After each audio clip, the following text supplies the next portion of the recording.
There we go. Um, so I was going to talk about very briefly W3C, the kind of evolution of ICT systems, the limitations of logic, the work that we've been doing on defeasible reasoning and argumentation, and then talk a bit more about the symbolic AI and its limitations, generative AI and its limitations, and then work beyond that towards artificial general intelligence and the work that I'm starting on a kind of what you might call neural networks or future neural networks, and why, semantic interoperability means that we'll continue to be working with a combination of symbolic and non-symbolic approaches. So I work for URSIM, which is the European partner for W3C. So URSIM is, we basically fosters collaborative work, European research community, and I'm been a part of many European projects. And we also seek to increase cooperation through industry. And you can also find out more about what URSIM's members are doing for the URSIM news. I won't say many more about W3C because I guess most of you already know. So in respect to the evolution of systems, much of industry is still using relational databases. These are costly adapt to meet evolving needs once you've come up with the initial design of the database.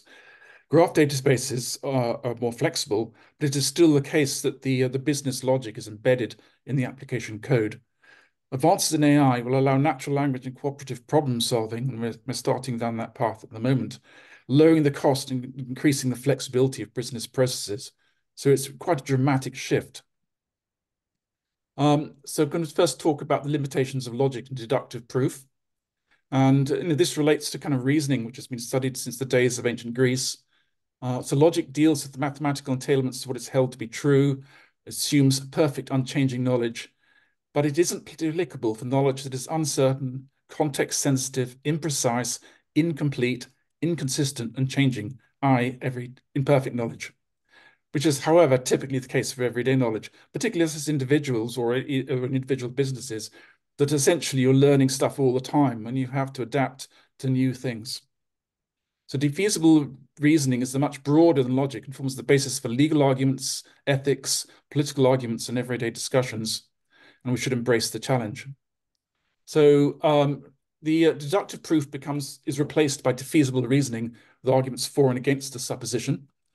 And strict rules logically entail their conclusions, but defeasible rules create a kind of presumption and implication in favor of their conclusions, which may need to be withdrawn as you learn new things, like as new evidence presented to a court. Arguments in support of or counter to some supposition build upon the facts in the knowledge graph or the conclusions of previous arguments. And the preferences between the arguments that are presented are derived from the preferences between the rules, additional considerations with respect to consistency. And then you can have arguments and counter-arguments can be broadly classified into undermining another argument when the conclusions of the former contradict the premises of the latter, undercutting another argument by casting doubt on the link between the premises and the conclusions, and rebutting another argument when the respective conclusions can be shown to be contradictory. So argumentation theory, I think a good introduction is given at the Stanford Encyclopedia of Philosophy. And it lists a kind of different types of arguments like involving deduction, induction, abduction, analogy, and fallacies. Actually, I think that's a little weak, but I'll come back to that later. And there's a long studies of argumentations go all the way back to Greece, like Carneades and Aristotle. But more recently, in the last century, you've had Frege, Hilbert, and Russell more primarily interested in mathematical reasoning and argumentation, like logic-based. And Stephen Toulmin subsequently criticized the presumption that arguments should be formulated in purely formal terms. Walton extended the tools to cover a wider range of arguments and compiled an interesting set of argument schemes. And then others like Hahn and Oxford applied Bayesian techniques, so statistical-based inferencing. In the University of Dundee, we have AIF, which is an ontology intended to serve as the basis of an interlingua between different argumentation formats. And one of the people I particularly respect is Alan Collins, who applied a more intuitive approach to plausible reasoning that takes sub-symbolic sort of metadata into account to model rough notions of metadata in lieu of statistics. And he inspired my work on the plausible knowledge notation within the cognitive AI group. And, again, as you expect, it supports arguments in favor or counter to some supposition. And this was like we just said a moment ago. So to explain in a little bit more practical detail, the plausible inferences, one sort of case is you have a class and a subclass, and you have properties and relationships applying to both. So if you have a class, then you have some properties and relationships associated with the class as a whole, then maybe they also apply to subclasses. That's a kind of specializing. But you can also go the other way. Like if you have some subclass, I don't know, like robins as a kind of a stereotypical examples of songbirds. So you can then generalize properties from that subclass robins to birds in general. And so that's both specializing and generalizing. And the expected certainty for such inferences are influenced by qualitative metadata. And I won't have time to go into details for these, but they come under the names such as typicality, similarities, strength, dominance, multiplicity, and scope. More details are given in the spec, the cognitive AI group. So we also have implications, like if it is raining, then it is cloudy, which is generally true.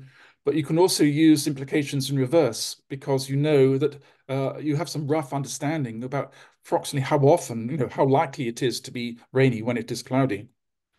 And so strictly in logic, you can't do that. But with you using a more statistical or sort of qualitative approach, you can, based on prior knowledge.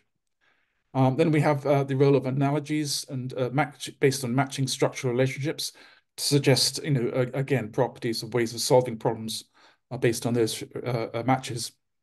Then we have the work by Zade and others on fuzzy logic, fuzzy sets. So you have fuzzy ranges such as cold, warm, and hot, and fuzzy modifiers like very, as in very old. Again, with the multiple lines of arguments for and against the premise. So we have where I put together a web-based demonstrator in JavaScript. Things a proof of concept, and there's a large collection of examples. You can select them from the drop-down at the top. And then there are some controls which allow you to sort of like ask the system to work a little harder. The effort checkbox to seek indirect evidence, even when direct evidence is found. And then the trace checkbox to see the reasoning and action when it works backwards from the supposition to the facts. And the output goes the other way. It uses the trace of reasoning to generate an explanation in reverse. And you can see in this case, the premise was the flowers of England include daffodils. And then it found two kind of lines of argument to support that. And and then no evidence there of any counter evidence that the flowers of England excludes daffodils, includes and excludes in the sense of set membership. And then you can see below there's an example of a graph using some syntax highlighting. Anyway, there's the link here. The link to the slides was also be made available. There's a whole bunch of examples, and I'm trying to take a little bit more time on this. So the top one, climate of Belgium includes temperate. So that's an example of a property. So Belgium having a property climate. And then there's another example below that's includes and excludes. Rose kind of temperate flowers, an example of a relation. And then if we drop down a little bit below that, we have flow increases of pressure for plumbing, which is a relationship is scoped to a context, in this case plumbing, and the one below it scoped to a circuit. And then we have flow current it flows to current as pressure is to voltage as an analogy, and that's supports the statements above. And we can also have variables, typical questions that are put to school children to fill in the blanks, as it were. Then we have an implication, which I've just talked about. If it's rainy, then it's cloudy. So forward is a strong certainty. In reverse, it's kind of a lower certainty. Then we have some examples which relate to kind of ontological models, like younger than is equivalent to less than for age, and it allows you to reason in terms of younger than by with reference to equivalent to age. We have a range. This is a range of some property, like so age is infant, child, and adult. So these are kind of fuzzy properties, and this is in the context of person. And then we can actually talk about, what is the characteristics of these properties, such as age of infant can be considered between birth and for a person. Then we can also have, domains for John and chess, like an loves, rather, John being the subject and chess being the object. So we can talk about using properties to describe the domains.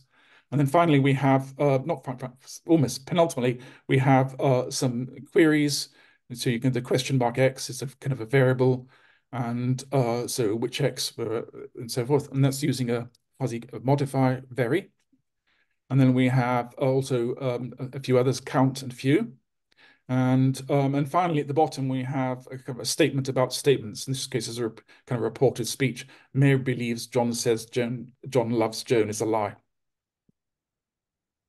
I don't think I've got time to go into the syntax in much detail unless the question comes up at the end. But this is a kind of a railroad view of the syntax. We also have a conventional kind of a BNF syntax in the specification. So context-dependent relations, like Belgium is similar to the Netherlands for latitude. Fuzzy ranges and context sensitivity, so you can define age with set fuzzy terms depending on whether you're a child or an adult. Fuzzy modifiers, like Paul is a close friend of John, where close is acting like an adjective. We have fuzzy quantifiers involving set comparisons, like few X, where color of X includes yellow from kind of rows. So you can evaluate the set against your knowledge base and then see which of those are yellow and to see whether it justifies few.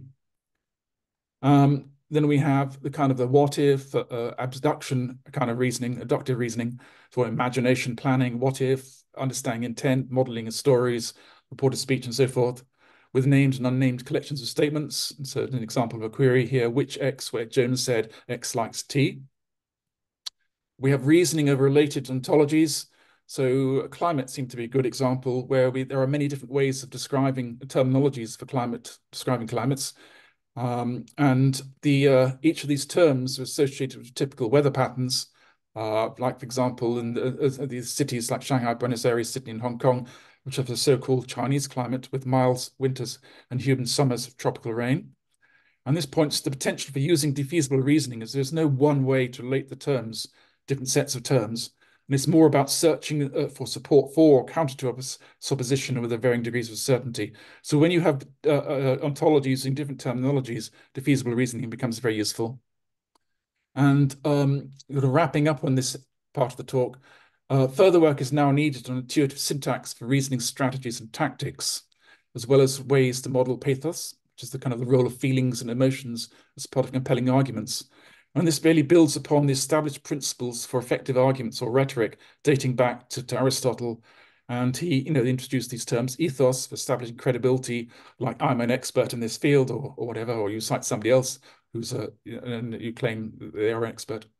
We have using emotion, pathos to stir emotion, stirs people's feelings. Logos, which is sort of using logic to emphasize rationality, rational support for your argument. And kairos, which is about an argument being opportune and timely and topical in nature, so you're using things that people can easily relate to. And finally, the use of rhetorical questions to sort of strengthen the support in people's minds. So to make progress on this is a question of gathering use cases and a suite of examples of arguments, which then would allow us to figure out, better ways of expressing the tactics and strategies.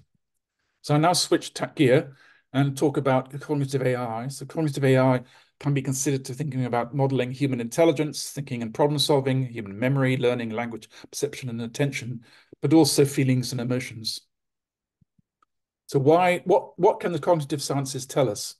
So first of all, it's the interdisciplinary study of the mind and its processes, and it's broken down into a whole bunch of fields, including linguistics, psychology, neuroscience, philosophy, and anthropology.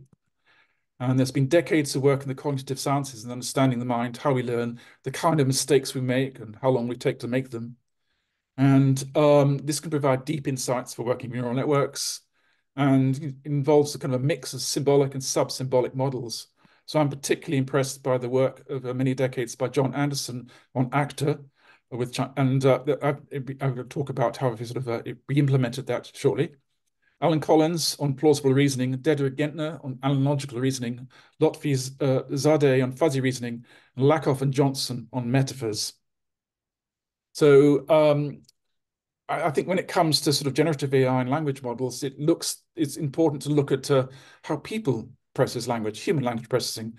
And so this short summary, sequential, hierarchical, and predictive. And you can gather evidence by looking at what people are looking at when they're reading, the saccades of the eyes when they're reading the text. The buffering limitations of the phonological loop, which is a few words, not thousands of words. And then the priming effects, where the word sensitive disambiguation is based on the kind of the nearby words. And of course, you can do a brain scanner, which areas of the brain are active. So we appear to have bottom-up processing for the sounds and syllables before we process the words and sentences. So it's sequential and limited overlap processing, but then top-down using the context and prior knowledge. So processing is both hierarchical and predictive. And there's a link to a relevant paper there. And this is probably too complicated to explain, but essentially this is my kind of high-level architecture for artificial minds, inspired by the brain. So we have the cortex with a kind of a multiple specialized graph databases and associated algorithms with the semantic integration across the senses. So different parts of the cortex are specialized in different sort of aspects like visual or oral or kind of logical. We have then multiple cognitive circuits connecting to that in a kind of a blackboard model, like perception, system 1 and 2, and action.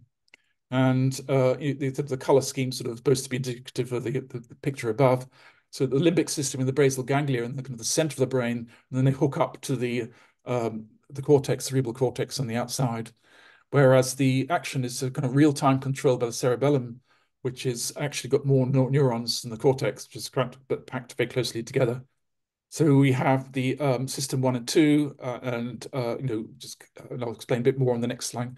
And in text to actions, it's actions you want to delegate actions, initiate under conscious control, leaving the mind free to work on other things. An example is playing a musical instrument where you can't really think about your finger placements explicitly because it'd be too slow.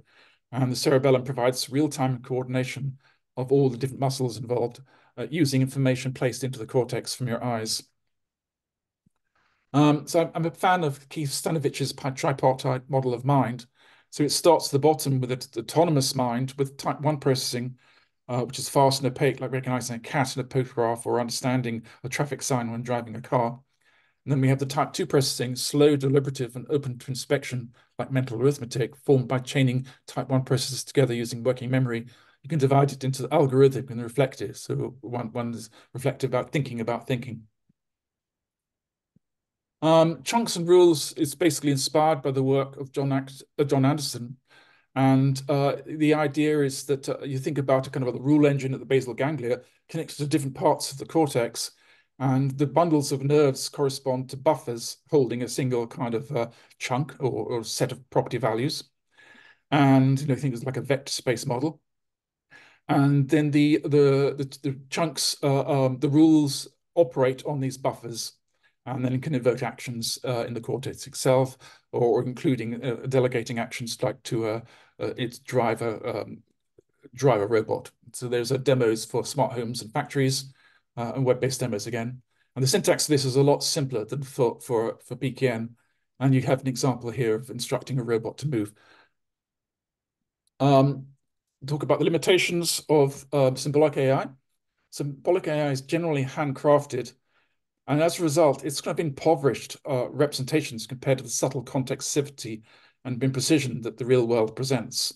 And this kind of limitation of how we model things results in problems in practical use. Moreover, it makes it expensive to develop and maintain. So it's very hard to really scale up symbolic AI in a kind of a meaningful way. You can have lots of triples, but that's not quite the same thing. There have been recent successes for generative AI, which show that computers can be very much better at knowledge engineering than we are. So you have to ask the question, are we wasting our time in symbolic AI? I'll come back to that later in the talk. And now talk about the limitations of generative AI as in today's. So its astonishing ability to learn billions of parameters in complex networks by backpropagation. An amazing capability to deal with text and images. So many of the images in this talk are from generative AI. And then we have ways of using chain of thought plus reinforcement learning, to really providing really very compelling behavior. And prompt engineering is a kind of valuable new skill. I think that these models will soon be able to craft good prompts for us. So maybe that isn't something to focus on too much. But it's prone to distractions and hallucinations and weakened logical reasoning and semantic consistency. So the top picture on the right is from Stable Diffusion, and it looks generally good until you look at the number of the hand, and it's clearly being a bit confused about how many fingers people have. And then the one below it was of DAL-E, and so I asked it to draw a picture with 3 red balls and 2 blue cubes on a wooden floor, and it's completely failed, absolutely failed. The below is a kind of a ChatGPT thing. if you ask it if 1 kilogram is heavier than 2 kilograms, it correctly answers no. But if I then distract it by introducing is 1 kilogram of lead heavier than 2 kilograms of feathers, it gets distracted because feathers are lighter than lead, so it gets the wrong answer.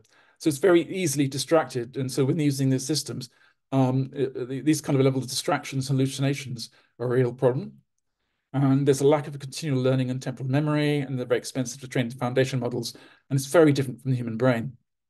So more like alchemy than science at this stage, but early days yet. So language models essentially feed forward. And so you put in the prompt and it's fed through a neural network and it generates response, so statistical prediction. And the text is encoded as a sequence of tokens to vectors and an embedding space.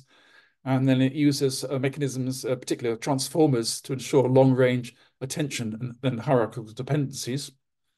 And the params, network parameters are trained using backpropagation and error function based on masking tokens.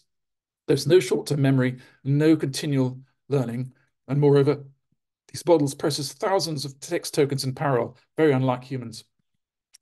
Then we have the, what's going on in the box. We know that the outer layers deal with like lexical information, then grammatical information, and in the depths, it's dealing with semantics and pragmatics. And so the part, you have the things like near the edges, the part of speech and word senses, which is using the word neighborhoods to help with that. And then, but the knowledge itself is expressed in a very opaque way. We don't actually understand how the knowledge is being represented. And it's relying on attention as a surrogate for the semantics. And the top and bottom layers are closely related to the word tokens, and the middle layers to semantics and pragmatics.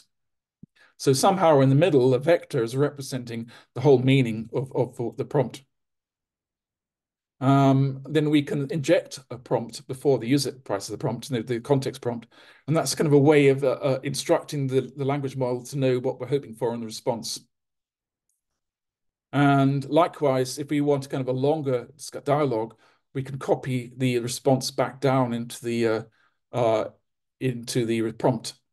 And so that provided kind of a short-term memory as again, in lieu of the lack of short-term memory. And then there's prompt engineering. So good prompts give good responses, many different kinds of prompts. But generally speaking, you specify what you want and provide a few examples. And we have things like chain of thought prompting to elicit sequential reasoning. And there's an example on the right from one of the key papers. And you can see that in the kind of the highlighted text, that if you provide more information about the steps, the system is less likely to get it wrong. Rather like a child, they may guess the answer under pressure, but if you show them how to work it through and give them a little bit more space, they can get the right answer. They can learn to think it through properly. And now then you also have the problem with adversarial attacks of crafted prompts bypassing the safety measures. So there's a risk of the system's producing something you really, really don't want it to do. And we can now start to use these language models to craft expert prompts. And it's worth, I suggest you give it a try.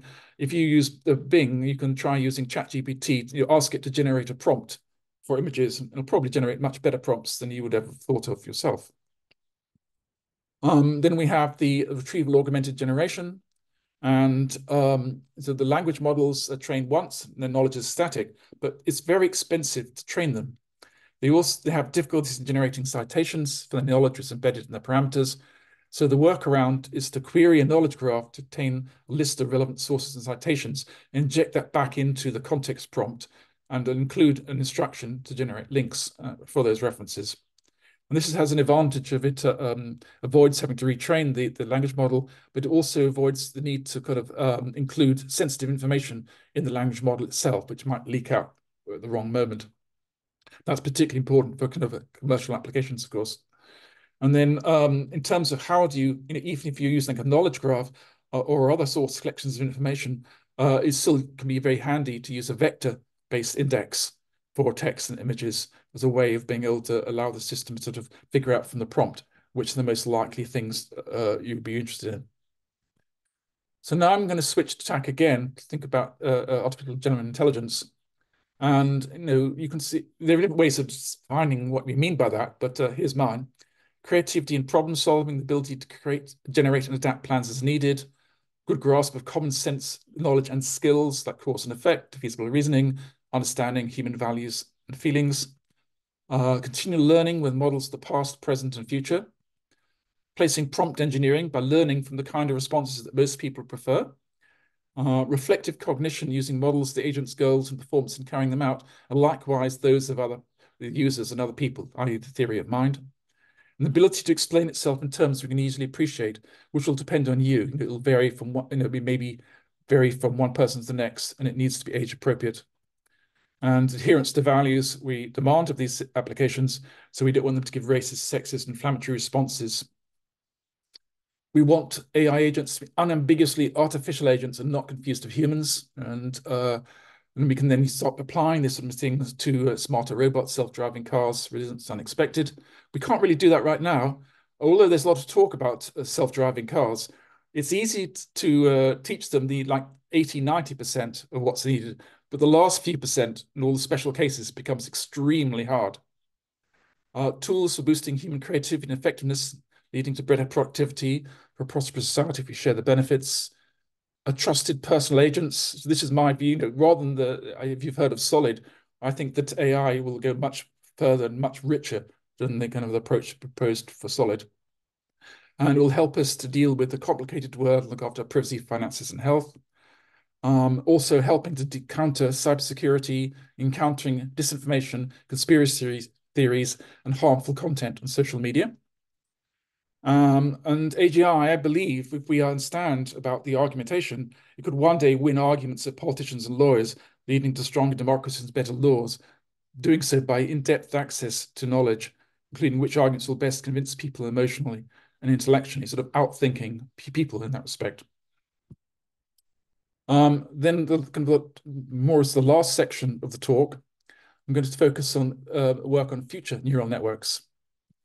So, one of the biggest considerations is how to integrate episodic memory into neural networks to enable a mix of this type 1 and type 2 processing along with a cognitive operating system.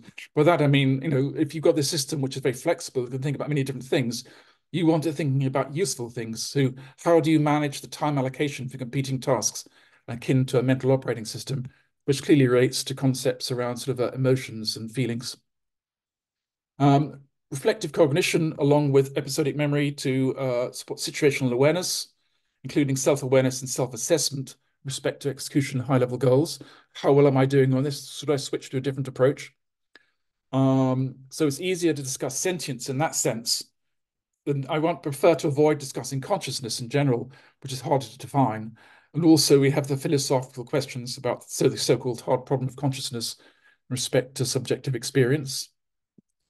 However, if all experience reduces to information processing within systems and neurons, artificial systems and neurons, that's qualia as a non-issue for artificial agents. We need the need for continual learning guided by reflective cognition, so inspired by human learning. In other words, backpropagation is just the beginning, it's not the end. Then we have, how does the brain actually make memories? So we have episodic memory, which is associative memory as a kind of a record, like a personal diary, holding temporal relationships to allow you to recall past sequences and past experiences in sequence. And we have encyclopedic memory, which is time-independent facts, like birds flying, dogs bark. And the episodic memory, we have this we consolidate it in the neocortex after initial modeling in the hippocampus. So what can we learn from the way the human brain works? And the episodic memory supports this kind of general imaginative thinking, abductive reasoning, and creating and updating plans, reasoning about cause and effect, inferring another agent's intent and state of mind, which is critical if you want to collaborate with somebody. So I think in terms of lowering the hurdles for researchers, large language models of 1 billion parameters are very expensive to train, prohibitive for many researchers like myself. This is a barrier for work in innovative new network architectures. So the solution is to use smaller data sets of fewer parameters. Rather than trying to build a large language model, we can actually investigate the architecture using smaller models with fewer parameters and smaller data sets.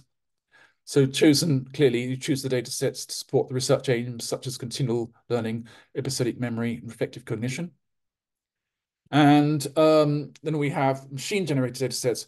There's talk about machine learning from machine-generated data being very dodgy, But on the other hand, in the right context, it can be very useful. You can use, for example, Microsoft's Tiny Stories is generated using a large model like GPT-4 to generate a smaller database, which is better designed for investigating these smaller models. We can also use knowledge graphs using stochastic rules to generate data from that. And then finally, handcrafted examples. Then there are different ways to learn. So I talked about backpropagation, but one way is observation, which you're essentially looking at lots and lots of data and trying to figure it out. And small children, babies and things are really, really very observant. Then we have instruction, where you go to school and you get taught. And then there's experience where you try things out for yourself. So the idea is to evaluate different designs and then select the best for scaling up. And then when you make the case for a bigger budget. So there's continual learning. With generative AI suffers some catastrophic task interference. Learning a new task dramatically degrades competence in the previous tasks you've learned. So limited workarounds such as transfer learning, which is also referred to as fine-tuning, where you taper off some sets of weights you hold relatively rigid, and others you allow to change. Then there's a bunch of solutions which have been partially investigated: weight regularization, sparse network connections, lateral inhibition, self-assembling neural networks, because in the brain there's much more plasticity in our neural connections in the cortex than people originally thought. Then there's the idea of allocating tasks to neural models. In other words, not trying to using different neurons for different tasks. And then there's kind of learning how to learn, sort of meta learning. And right, there's also combining genetic algorithms with the dynamic connections. So that's the I was referring to. And then we have the giving AI agents dynamic access to models of past, present, and future, so you can learn across time. Memory for very different timescales. There's a long-term memory of the cortex in the human brain, short-term memory in the hippocampus, and the kind of working memory, sort of the activation levels of whether your brain is lit up at the moment. There's perception-related memory, so going back to Bradley and Hitch, and the phonological loop and the visual sketch pad. So this is something you can observe for yourself. How long can you recall something you just read if you look away? And likewise, if you looked at some scene or some picture and look away, try and figure out what was in the scene, then you look back and you can see how little bit you actually did. You can test yourself by using different delays. Situational awareness, which requires needs for detailed short-term memory. But if you want to learn patterns across many different episodes, you want to avoid undue emphasis on the most recent event, and you want to treat all the events, regardless how old they are, more fairly. And so there's an analogous between the difference between the hippocampus and the neocortex. So one thing which, as I said, that concurrent language models are very much feed forward, but in the human brain, feedback pathways are much more numerous than feed forward pathways. And like, for example, there's some evidence that there's like 60%, more than 60% of the connections are feedback connections in the brain. And so also that the brain uses far fewer layers than in current generative AI. So this is it's very interesting. We can learn from that. So this is the idea of latent semantics in the form of the activation levels of the artificial neurons working as working memory. Current language models use very wide networks with many thousands of text tokens and purely feed forward. And instead of limiting the encoder, why don't we limit the encoder-decoder width and use the feedback from the latent semantics to lower layers, mimicking human language processing, and the feedback is in the form of the semantics. What kind of feedback? There's the kind of retainer state, which is the kind of easier one to implement. And then continuous, we have to kind of a dynamic processing. And so there's plenty of design choices to study for researchers, exactly how the details of how you provide this kind of feedback and whether the existing form of transformers is integral to such feedback or some other similar approach.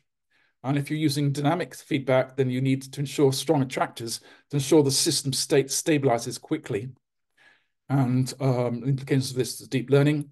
And then we have this idea of, rather than just one fairly homogeneous neural network, having a heterogeneous neural network architectures with different kinds of architects for different architectures, different parts of the system.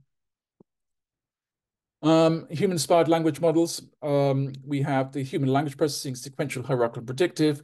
We have the 1 to 2 second capacity. And you can implement this as a small sliding window over text tokens with long-range attention replaced by attention to latent semantics as fed back from deeper layers. And retained feedback then can be then combined and blended with the input from the lower layer.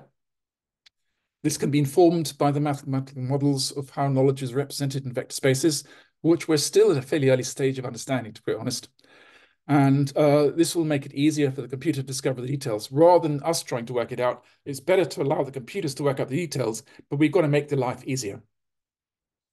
Then we have additional neural modules. We have the idea of sequential cognition, which is this type 2 cognition, and it's the neural equivalent to a chunk rule engine. And so the idea of using a feed-forward network that operates in the latent semantics, i.e. the kind of the layer in the middle of your language model, and it corresponds to production rules, conditions, and actions, and you train it based on examples of reasoning and stepwise tasks, sort of deep reinforcement learning. And then the working memory corresponding to the kind of a deepest layer in the language model. So the idea is this rule engine, as it were, operates on the values retained from the previous processing step, and then updates those values. And then we have to have sort of a declarative memory or episodic memory and encyclopedic memory.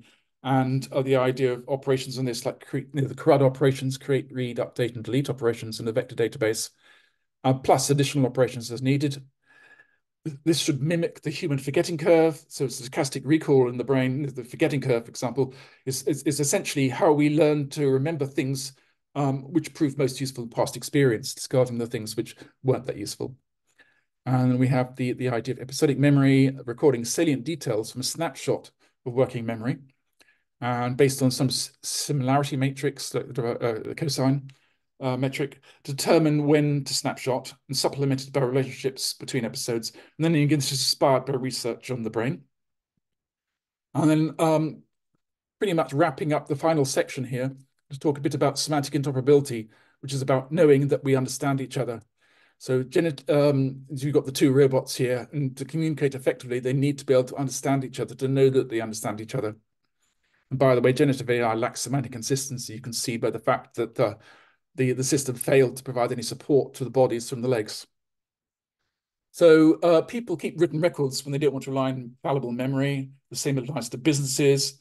Everyday language isn't good enough when we need to be sure of a mutual understanding. For example, a business contract between a supplier and a consumer, which makes use of standardized terms and legal language.